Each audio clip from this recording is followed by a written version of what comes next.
I started doing these throw ropes in Germany and Holland in early mid-70s. So I remember the first place was in a museum in Germany. I did some pieces around the country, always on my own and temporary and not funded. So that's why this piece, being funded, gives me a lot of leeway. So the piece I did in Philadelphia in the early 80s in Washington Park, I called it Lifelines. Nobody asked me why I called it Lifelines.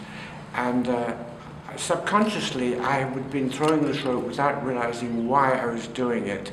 And then I suddenly did realize that it's because my brother at the age of 16 drowned in the North Sea, and I feel that the lifeline would be to rescue him. And then I realized that he had rescued me when I was about 5 or 6 when I was drowning. So if he hadn't rescued me, I would not be telling the story. So these pieces really are memorials to my brother, whose name was Donovan. We called him Donnie.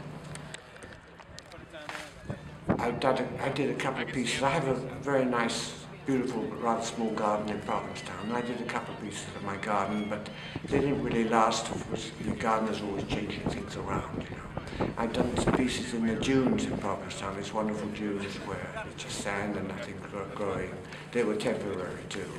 I did one called an interrupted throw rope, where there were spaces between each one, which is why I did across the path here. There's a break in it. It reminds me of the interrupted throw rope.